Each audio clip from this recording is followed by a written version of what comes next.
Hello friends, welcome to my channel Shaina Goyal. दोस्तों, आज हम टॉपिक स्टडी करने वाले हैं मेथड्स ऑफ टीचिंग, और जो दो टॉपिक्स हम डिस्कस करेंगे that is inductive method and deductive method. ठीक है, दोनों को अच्छे से हम डिटेल में पढ़ेंगे और इनका कंपैरिजन भी देखेंगे। तो सबसे पहले है इंडक्टिव मेथड। इंडक्टिव मेथड होता क्या है? It is the method in which we move from specific examples to generalisation.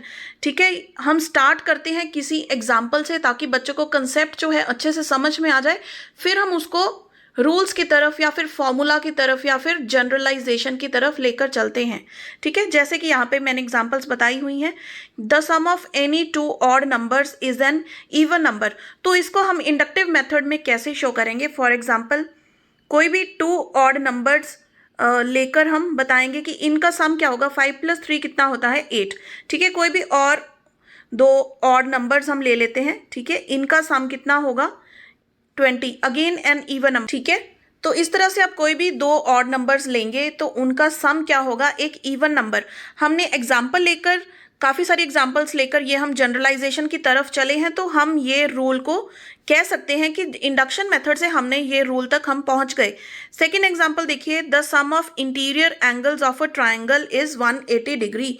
तो हम कोई सी भी ट्राइंगल बना लेते हैं, चाहे तो आप कोई भी राइट एंगल ट्राइंगल ले लो या फिर आइसोसेलेस ट्राइंगल ले लीजिए या फिर कोई भी नॉर्मल एनी ट्राइंगल आप ड्रॉ कर लो, और हम मेजर कर सकते हैं इन तीनों एंगल्स को, और इनको हम जब ऐड करेंगे तो आंसर कितना आएगा? 180 डिग्री। आप कोई सी भी ट्राइंगल बना लीजिए। ठीक है, तो फिर हम ये एग्जाम्पल लेकर हमने क्या बनाया? ये फॉर्मूला या फिर ये रूल की तरफ हम पहुंच गए। आई होप दिस इज क्लियर कि एग्जाम्पल हम लेते हैं, जो चीज़ हमें पता है बच्चों को, ठीक है, उनकी आइज के सामने है, आंखों के सामने है, वो चीज़ वो देख सकते हैं, अच्छे से समझ सकते हैं, तो वो होता है इंडक्शन मेथड।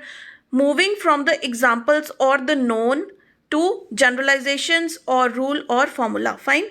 तो अब देखिए, आगे देखते हैं हम इसका प्रोसेस जो है। प्रोसेस क्या है इसका? सबसे पहले स्पेसिफिक एग्जाम्पल्स लेकर टीचर्स जो हैं बच्चों को समझाते हैं, बच्चे उनको ऑब्जर्व करते हैं। रिसर्च में क्या होता है कि वो खुद की एग्जाम्पल्स भी टीचर्स को दे सकते हैं। Identify, analyse and then finally क्या होता है? जनरलाइजेशन, यानी कि हम जनरलाइजेशन की तरफ चलते हैं। देखिए, बीएड में आप ये आंसर्स लिख रहे हो तो ये प्रोसेस को इस तरह से आप शो ज़रूर करें, बिकॉज इससे हमारे जो मार्क्स हैं, ठीक है, वो अच्छे आते हैं, क्योंकि प्रेजेंटेशन बहुत ज़रूरी है हमारे लिए। Then we will move on to the principles. Principles है concrete to abstract, particular to general, examples to rule, direct experiencing. Direct, क्योंकि हम किसी फॉर्मूला को पहले डिस्कस नहीं कर रहे हैं, हम डायरेक्ट कोई एग्जाम्पल ले रहे हैं।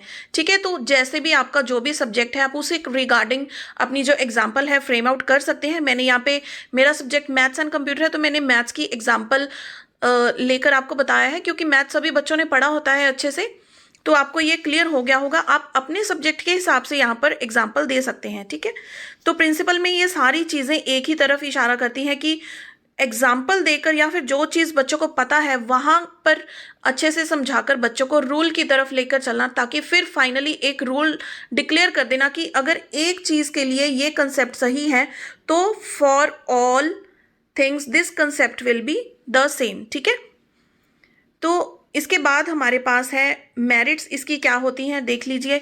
साइंटिफिक मेथड है, क्योंकि देखिए बहुत सारी एग्जांपल्स होती हैं तो बच्चे खुद भी एग्जांपल्स फ्रेम आउट करते हैं, तो साइंटिफिक मेथड है। लेकिन हर बार हम इंडक्टिव मेथड को यूज़ नहीं कर सकते, क्योंकि हो सकता है कि किसी एक दो एग्जांपल्स के लिए ये चीज़ ट्रू हो, लेकिन एक्सेप्शनल केसेस भी हमेशा होते हैं, और हर एक सब्जेक्ट के लिए, हर एक टॉपिक के लिए ये मेथड फॉलो नहीं किया जा सकता। तो ये डीमेरिट्स और मेरिट्स हम पैरेलली डिस्कस कर रहे हैं। Discourage rote memorisation. देखिए, रोट मेमोराइजेशन या फिर रोट लर्निंग होते हैं कि रट्टेबाजी नहीं होती है इसमें, क्योंकि डायरेक्ट एग्जांपल्स के साथ आप डील करते हो, खुद के एग्जांपल्स फ्रेम आउट करते हो। ठीक है, और होमवर्क भी रिड्यूस होता है, बर्डन ऑन स्टूडेंट्स भी कम होता है, क्योंकि उनको डायरेक्ट कंसेप्ट जो है समझ में आ गया, क्लास में ही सारी एग्जाम्पल्स डिस्कस हो गई हैं, तो इतना होमवर्क का भी बर्डन नहीं होता। डेवलप्स क्रिटिकल थिंकिंग नेचुरली, क्योंकि यहाँ पे बच्चे खुद की एग्जांपल्स फ्रेम आउट करते हैं, तो डेवलप्स क्रिटिकल थिंकिंग भी यहाँ पर होती है। तो डीमेरिट्स जैसे कि मैंने आपको बताया है, ये सभी टॉपिक्स पर इसको हम यूज़ नहीं कर सकते। हायर टॉपिक्स में आपको, हायर क्लासेस में जो मैथमेटिक्स है वो नंबर्स के साथ डील नहीं करता, वहाँ पे सारी चीज़ें फॉर्मूलाज, थ्योरम्स, ऐसी चीज़ें होती हैं, तो वहाँ पर हम इस चीज़ को यूज़ नहीं कर सकते, इंडक्टिव मेथड ऑफ, ठीक है, टीचिंग को। तो टाइम कंज्यूमिंग मेथड है, क्योंकि एक नहीं, हमको 4-5 एग्जाम्पल्स लेनी पड़ेंगी, तब जाकर हम डिडक्शन की तरफ, सॉरी, जो हमारा रूल है उसकी तरफ मूव ऑन कर सकते हैं। Not always conclusive, no verification. अब देखिए, हमने 3 एग्जाम्पल्स ले ली सपोज किसी चीज़ को प्रूव करने के लिए, तो 3 एग्जाम्पल्स तो वो चीज़ को सूट कर गई, लेकिन कोई ना कोई ऐसी एक्सेप्शनल चीज़ भी होती है जो उस रूल को फॉलो नहीं करती, तो वो क्या है, वेरिफिकेशन। हम कैसे ढूंढेंगे उस एग्जाम्पल को जो उस रूल को या फिर उस फॉर्मूला को वेरीफाई कर दे कि ये चीज़ उसके लिए गलत प्रूव कर रही है, ठीक है। तो वेरिफिकेशन इसमें बिल्कुल भी पॉसिबल नहीं है। तो अब देखते हैं हम डिडक्शन मेथड क्या होता है। देखिए, ये है बिल्कुल opposite to induction method. In this method the law is accepted and then applied to a number of specific examples.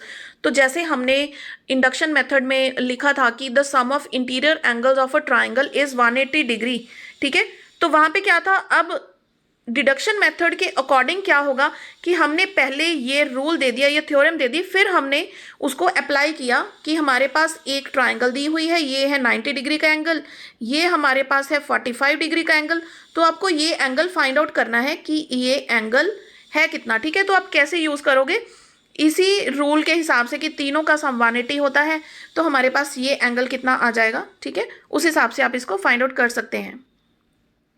अब देखिए इसके प्रिंसिपल्स क्या हैं। प्रिंसिपल्स बिल्कुल ऑपोजिट हैं जो हमने इंडक्शन मेथड में पढ़े थे।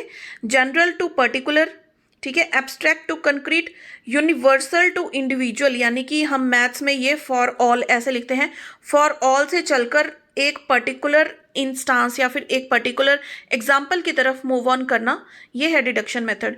रूल और फॉर्मूला टू एग्जाम्पल्स, ठीक है, तो ये सारी चीज़ें एक ही तरफ पॉइंट आउट करती हैं, that is moving from the rule और फॉर्मूला टू एग्जाम्पल्स।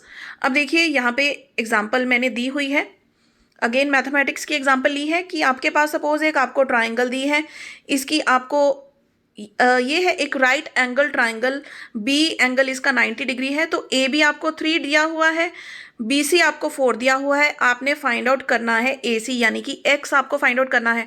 तो आपको पाइथागोरस थ्योरम पहले ही पता है, हमने देखिए रूल हमें पहले पता है, हम उसमें सिर्फ वैल्यूज पुट कर रहे हैं, ठीक है। तो ये है डिडक्शन मेथड, आपको इस एग्जाम्पल से बिल्कुल क्लियर हो जाएगा। तो यहाँ से हमने एक्स की जो वैल्यू है, यानी कि जो हाइपोटेन्यूज है उसकी वैल्यू हमने फाइंड आउट कर ली है, दैट इज 5, ठीक है। तो ये है डिडक्शन मेथड, जहाँ पे हमको पहले हमें फॉर्मूला या फिर रूल पता है, हम उसमें वैल्यूज पुट कर रहे हैं। अब देखिए इसके मेरिट्स क्या हैं। एक तो ये टाइम सेविंग है, डायरेक्ट हमको फॉर्मूला पता है, हमने उसमें वैल्यूज पुट कर दी, हमारा आंसर आ गया। टीचर्स के लिए भी इजी है ये चीज़ करनी, और स्टूडेंट्स के लिए भी इजी है बिल्कुल, क्योंकि फॉर्मूला ही लर्न करना है तो उसमें डायरेक्ट वैल्यूज पुट कर दीजिए।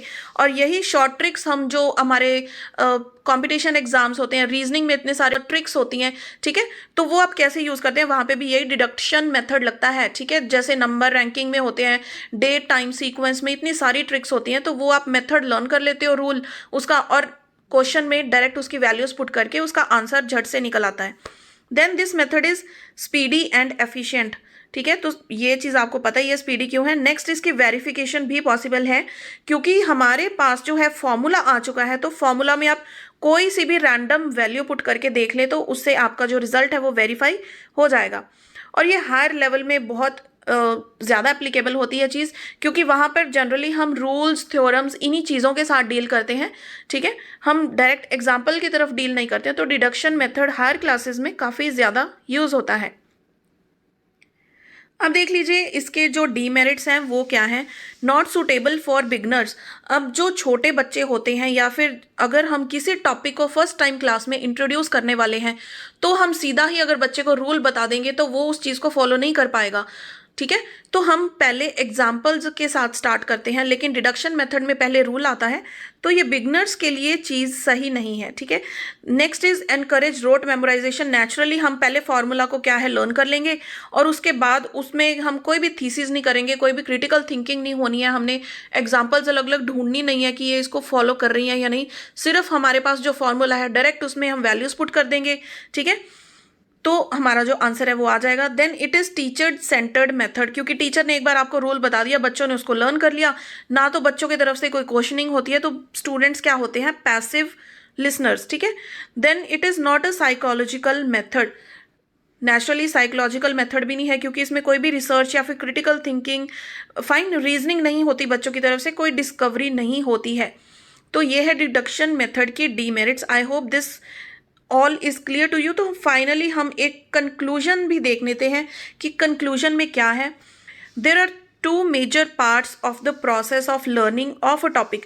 किसी भी टॉपिक को अगर आप लर्न करना चाहते हो तो उसमें दो प्रोसेसेस होते हैं, एस्टैब्लिशमेंट ऑफ फॉर्मूला, ठीक है, और principles and application of that formula. तो ये हो गया हमारा एक पार्ट और ये हो गया हमारा सेकंड पार्ट, यानी कि एस्टैब्लिशमेंट ऑफ फार्मूला और principle, and the second part is application of that formula. तो ये दो पार्ट्स हर एक चीज़ में होती हैं, और induction is the former one, यानी कि एस्टैब्लिशमेंट ऑफ फार्मूला और प्रिंसिपल्स, ये है हमारा induction method, and the latter is the work of deduction, application of that formula, उस फार्मूला की एप्लीकेशन यानी कि उसमें एग्जाम्पल्स फिल करना, वो क्या है, डिडक्शन मेथड, ठीक है। तो ये कंक्लूडिंग जो सेंटेंस है, ये जो डेफिनेशन है, ये बहुत ही इंटरेस्टिंग है और बहुत ही स्कोरिंग है। आप एग्जाम में ये चीज़ ज़रूर लिख के आइएगा। और इंडक्शन और डिडक्शन मेथड के क्वेश्चंस आपके जो कॉम्पिटिटिव एग्जाम्स हैं, चाहे आपका टेट का पेपर है, सी टेट का पेपर है, केवीएस का जो भी पेपर है,